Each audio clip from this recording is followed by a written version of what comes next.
Welcome to Center Heist Productions. It is July 15th, 2024. Please hit the likes and subscribe down below in your right-hand corner. I would muchly appreciate it.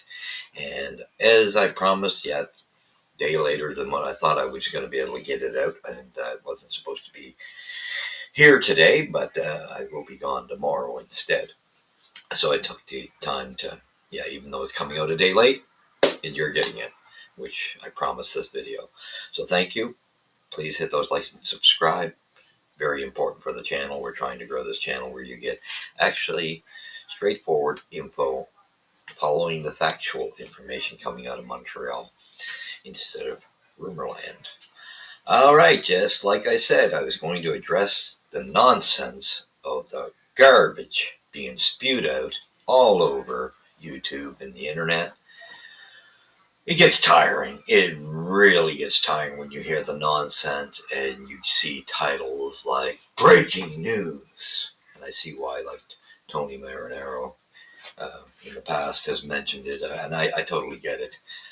And then you hear, oh, this trade has major implications for the Habs. Then you get into the video. There's no trade.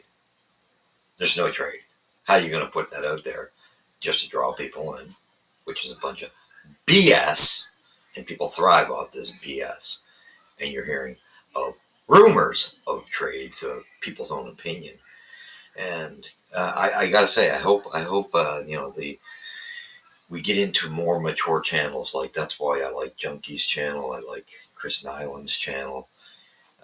Even Sick is better than a lot of these foolish channels that will put these titles out there to draw you in and feed you a bunch of garbage, and sticking to just rumors. And I gotta recommend, like, Rocket Sports, very mature, well done podcast there as well.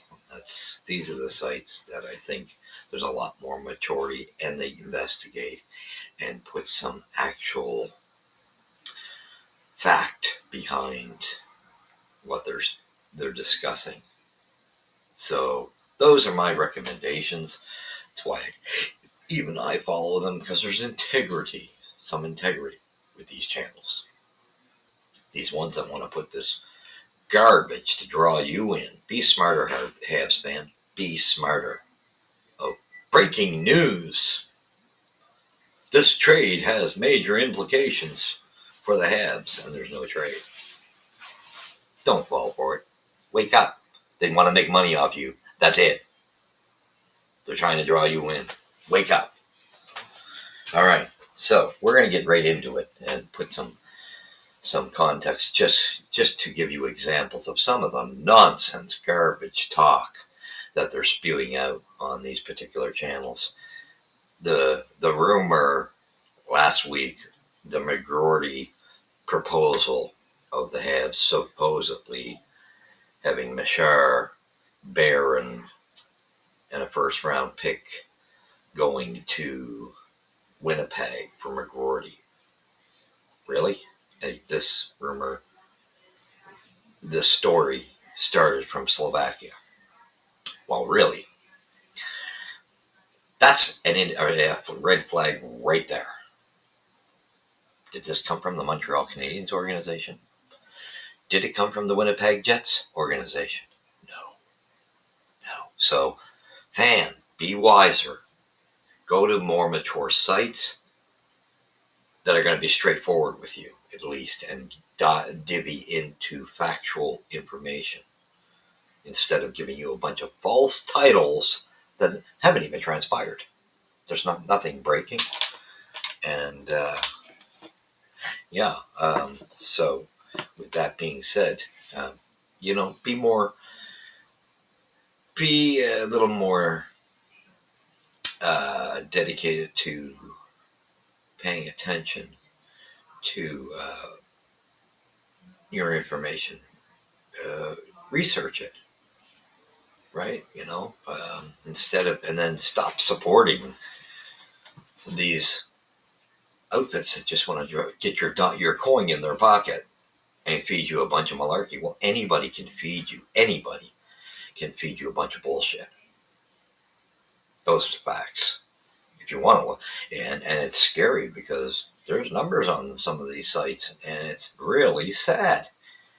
And I mean, sometimes you get one outfit with one podcaster, one outfit with two podcasters, and one of them's got.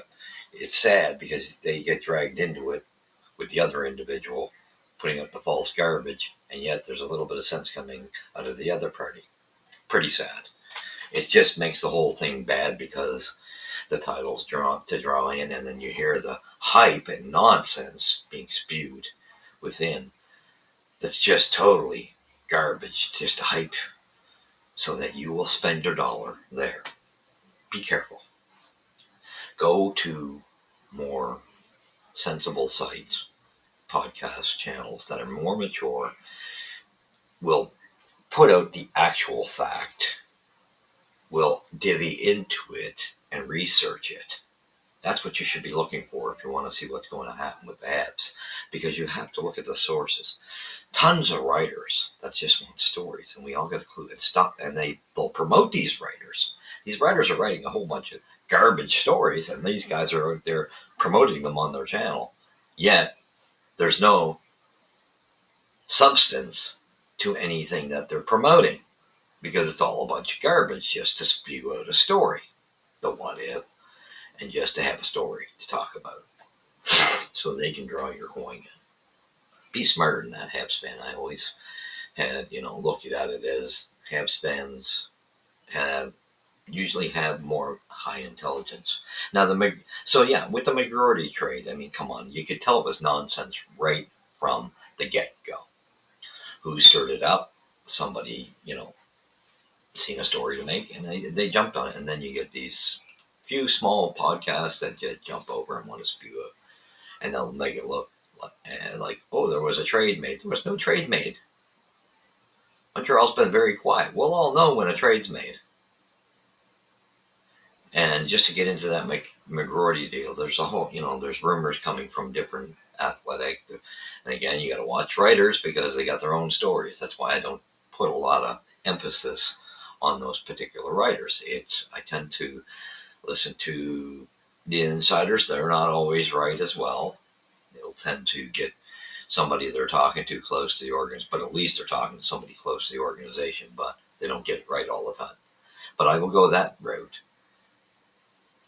Or, even better, the main route I'd like to listen to is someone actually from the organization that's right in the back rooms when that comes out. And, and that's, like I say, you got a main reporter that tends to have more info that is better than all these other ones. Unfortunately, each team seems to have one reporter that's designated. You got to look at that stuff. They might have a better view into it because they're closer to it. Whereas you just got a lot of reporters who are just spewing out whatever. So be careful. Don't bite. Don't bite for the garbage. It just gets so tiring. That's why I enjoy when I go to Rocket Sports and Junkie and guys like that. They tend to, stick with more factual stuff and what you see on the ice.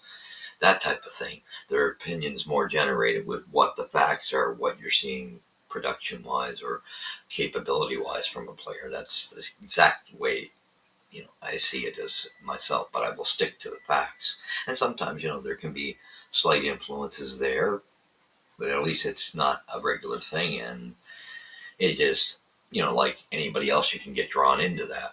I don't tend to let myself get drawn into that, other than to counter it. I tend to have to. I am all about being true to the what Habs fans should be getting, and that's a truthful information background coming at them, something that, that's not built on a bunch of BS rumors. I mean, I'm assuming that these particular sites must just love gossip, period. I guess they like soap operas. Must be their thing, because they run just like a soap opera, unfortunately. Sorry, I'm not into soap operas, not into gossip. I'm into factual information. That's probably why I loved when Don Cherry was on so much. You got it straight from the hip. That's the way you do things with the facts that are straight in front of you. You might not like what you hear, but at least you're getting the facts. Same thing, like I said, with Rocket Sports, they investigate. Stick to that, Habs, and be smarter. So, with the McGroarty trade, and so that you could tell that was nonsense right off the get-go. I would do not hold any faith in that being. Just don't put any weight into it, any stock into it. Ignore it when you hear that nonsense. It's garbage. Now there's more rumor that there's still, we get sites saying that the Habs were interested in him. We don't know that. They're saying that now it's going on. Now the only thing I can say about this, if there's any truth, we'll find out. Number one, we haven't heard that from anybody from the Habs yet to verify any truth, so I can't classify that as truth until we hear it from them. So whether there's renewed interest in him, the only way I could ever see that, because there's so many red flags to this player right now, if any of the rumors are true. Again, see, we're running off rumor there too, because the words where he wants out of, you do get concerned when you see a guy who wants out of Winnipeg, and then you hear comments such as he wants, at least second line minutes and wants to be on the power play. That becomes alarming, and it's never good when somebody, unproven, just wants to come into the league dictating. So then you got to question, if that's the case, is this actually coming from the player? Because there's also a good chance that there's somebody else speaking for him, like his agent. Could it be coming from there? So until you know the whole story factually, to see if it came out of the player instead, you're not going to know the truth. So it's very hard to judge. I say if there's any truth to those comments, then I would be very concerned. Now, I would think if, and that's the big if, it's not factual. What we're discussing here is we're discussing what people are putting out as rumor. If there is any truth that Montreal is back into, and they're about to put an offer on McGroarty right now, so that would show that there is interest in this player, I would think they've done enough homework to know that they wouldn't take somebody that had those comments made and had that type of attitude, because that would be totally bad for the culture. So to me, they would have to know the player better, inside-wise, maybe, yeah. And there is rumor that Hughes has a pretty good relationship from the past with McGroarty, knows the kid. That might play into it, where maybe he knows a lot of this stuff is BS. The great thing about what Hughes and Gordon are doing is they don't fall for the BS. And thank God they don't, because this team would be a hot mess with some of the rumored gossip trades that have been promoted by channels. We'd have a disaster team built. Total disaster. So thank God it's not in these people's hands, because we'd be in so much trouble. Our rebuild would be set back another 15 years if it was going by these individuals' thoughts, processes. So we know, as we were saying, I'm not upset. I'm very pleased that Hughes didn't bite on accepting these players that wanted a longer term contract, and we get stuck with it like we are stuck with Anderson and Gallagher and Price's contracts. Those were the prior regime's mistakes. Even as much as I love Price, and yes, he was phenomenal out of that group, that contract was not a good contract. It was too long. The term was far too long. So that's where it's not to say he wasn't worth it. At a shorter term, yes. Not the contract he got. So we're still paying the price for bad contracts, and thank God we didn't bite on that. So you got to look at that. And, there's so many different trade rumors, gossip, breaking news, false breaking news, false impact trades, that there has been no trade.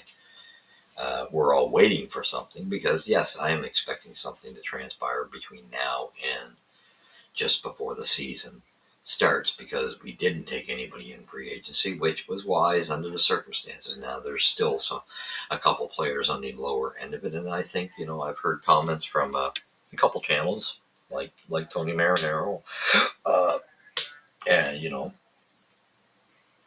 comments from Pierre Maguire. Again, there's what was that? Heck with it. Craig Button, and that there's some common sense ones, that players that might be able to help us in the bottom six that are left. I wouldn't mind seeing us go down that road, because we know we're stacked with a team filled. Other than that first line, we might have two to three players that are possibly in between second and third liners, and then the rest of the players are all fourth liners that we're stacked with. That's got to change. You got to build. Our third and fourth line has got to improve, because even our fourth line has been weak. You got a couple players that are probably better suited for the AHL. They're not even really quality players to the degree. I'm sorry, I love Michael Pezzetta. I do not see him, at least in Montreal. Now, he's one of those guys, maybe he fits in on another club. I don't know, but he does seem to be, I think he would be a great AHLer. I think he would be really good. I just think he's holding back his body. Digressed last year from the prior year before. Gives you a little more heart than some players, because we got a bunch of fourth liners, but his talent level just doesn't connect. You can see he can't read a play, and he gets out of position very easily. Doesn't know how to respond to it. And then you got, come on, Harvey Pinard. This is an AHLer, hands down. There's no doubt this guy is not NHL material. We got, guys like Sean Farrell in the AHL. These aren't NHLers. I mean, yes, I'll give Farrell the benefit of the doubt. Maybe he fits on another team. We got too many Smurfs. But then when we get teams promoting, grabbing some more small players and bringing them to Montreal, are you?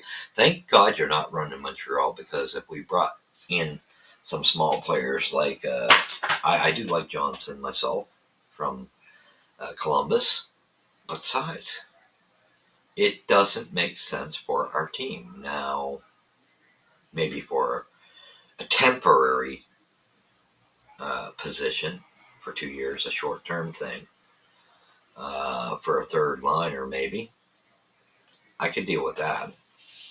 And then you got Daniel Sprong, same thing.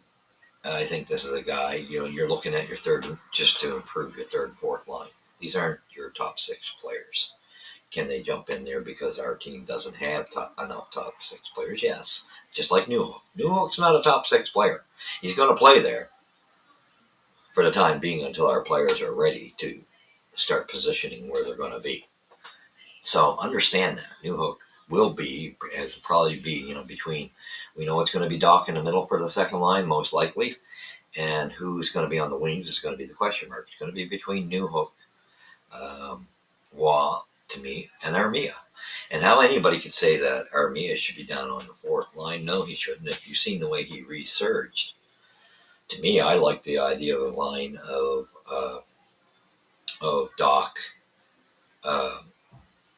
Armia, and Waugh, because Waugh and Armia had chemistry at the end before Waugh got hurt. There was a serious chemistry that was building. Armia was a different player when he came back. He's way better than a lot of these players that are on the team on the lower end of it, other than the first line. Way better. Yes, will he be? And that's great, because it will work to our advantage when we want to, he's going to be somebody we're going to move. But we're going to gain value because he's playing so well. He's now worth something.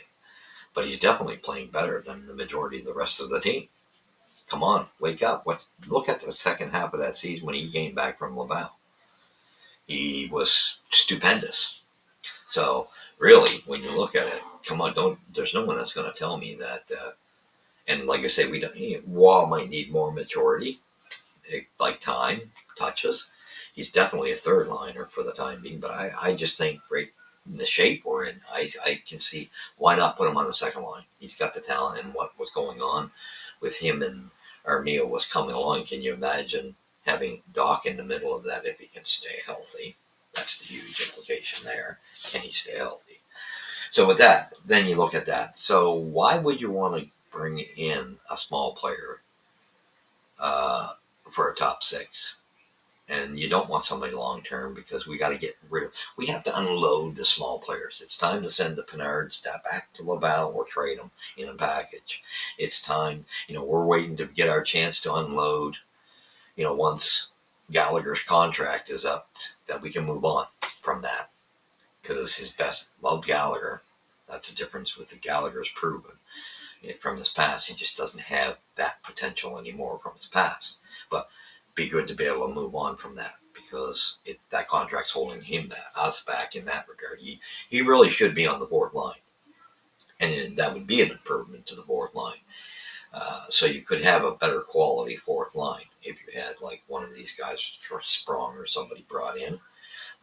Who knows? I mean, you also got the potential of Florian Jacki busting the lineup, Owen Beck busting the lineup.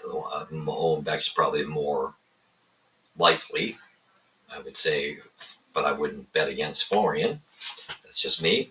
But they would be better improvements right there to the fourth line immediately, instead of us wasting our time like on the Josh Andersons and the Harvey Pinards, they're not, and the Pizzettas. I'm sorry, as much as I like Pizzetta, and yes, he stands up for his teammates periodically. He's Florian would, no doubt in my mind, he's a heavyweight compared to Pizzetta being a middleweight, and there's more. You can see it in his play. There's more potential offensively. He does have a lot more talent than Pizzetta, and I love Pizzetta, but to me, he's an AHLer. He would do good in that realm. Now, I do think he has more chance of playing in the AHL than Harvey Pinard, or you know, somebody of that nature, or in my opinion, Sean Farrell. We still haven't seen. The jury's not out on it. He won't be a Montreal Canadian. He will not beat the guys that are fighting for those spots. Could he play somewhere else within it? We trade him off. That's yet to be seen. He's got a lot of similarities to Charles Hudon. I don't think he's NHL material myself. I think he's a perfect AHLer. Thank God we did better in drafting offensive players this year because we really only had a couple of players like Kapanen, um, Tuck, um, Mishar, and Beck, and maybe Heineman. We still don't. Those were all we had for a future of guys, and that were not guarantees, just better. They had better chances than the rest of the flock. So good to see us draft where we went after the Hages and Quavos and guys like that to see if we can up the ante in our talent level there. So with that being said, like blast out when you hear the nonsense of these foolish ideas of trades. Like, I'm sorry, I'm not going to go after a Smurf. That we got a small enough team. We need to size up. And like I say, for McGordy, I personally, I'm only saying if because I can't verify whether those rumors are true. Those would be red flags if he was saying he wants to call the shots when he's not even proven in the NHL. And you got to watch Winnipeg. One thing we should have learned: Kevin Cheveldayoff is known for he's a very intelligent GM. He always jacks the price up on a player that's nowhere near worth what he gets in return. He stands firm. So to me, I'd stay clear of that trade myself. There's no proof that McGordy, to me, he's probably, maybe he gets an attempt at the AHL level now and see where he's at. Or, works his way up from the fourth line up. That type of deal, you don't know. There's no proof. He's not even proven that he can play the NHL yet. So you can't come in calling shots. So those are red flags. Unless Hughes and Gordon know something differently in the background, which I trust them because in that regard, um, because there is a history. of them with this player. But that doesn't mean he's the right player for the team. You don't want to disturb that culture. That's very sacred. And I think that was why the free agency was wise the way they handled it. Do I think there's a big trade coming? Yes. I do not think it's going to be we're not getting Seth Jarvis. You heard that rumor too. If we got Seth Jarvis, I'd be totally shocked. Yeah, it'd be lovely. But I cannot see Carolina losing Natchez or Seth Jarvis at this point. I actually don't see them losing anybody anymore because they lost so many players already. So those there, I almost put those to rest. Yeah, it'd be great if we pulled something off there. That would be wonderful. Carolina would go nuts because Seth Jarvis is big there. So I wouldn't buy that. And then other than that, really, I mean, come on, Zegras doesn't fit. He's a good, talented player. And like I said, McGroarty's unproven. So if there were any truth to Meshar Barron in a first round, that guy's not proven to be worth that. I wouldn't make that trade. You show me where he's proven to. You need somebody that can fit in, guaranteed to fit in that second line now for the time being. At least for now, to improve it before the others, before Demidov and then Hage down the road come up.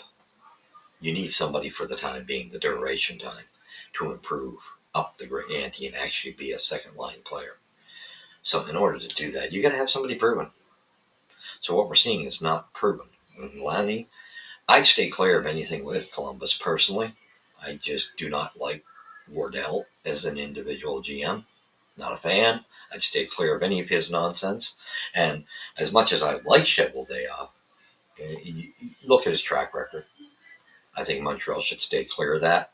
He tends to look at it the way I don't know how he pulled that Dubois trade with LA. LA, I mean, is there something wrong with what they were thinking? The amount of players, and those players were some quality players that they gave up, and look at what happened with Dubois. He just suaved and made them look like an entire joke. So with that being said, I'd be careful. I'm not really big on dealing with him unless you can bring him down to reality, and that's hard to do. I've never seen him be brought down to the position of reality in trades. He always seems to win his trades, always, for the most part. He's very intelligent. I give him credit for that, but I'd stay clear of that trade right there.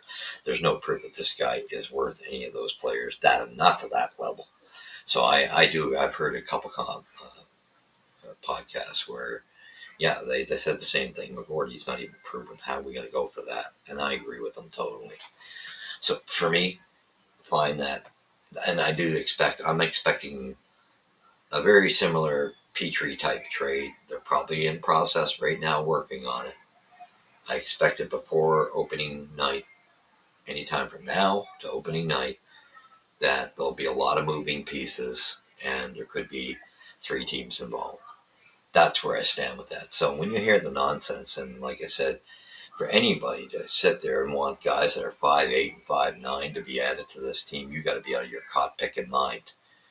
If anything, we're trying to unload that and get rid of someone, because Alex Newhook is not a second liner. He might play there until we get that line upgraded.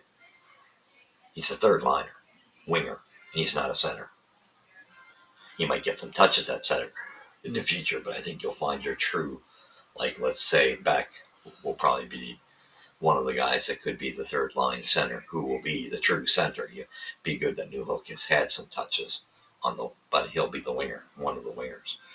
That's how you got to look at this. So with that being said, again, ignore the nonsense titles that are drawing you in, and you find out there's no trade that's been had. There's no breaking news.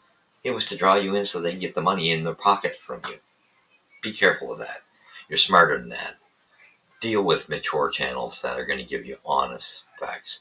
So you've seen it here first at Center Heights Productions. Remember that? Please hit the like, subscribes.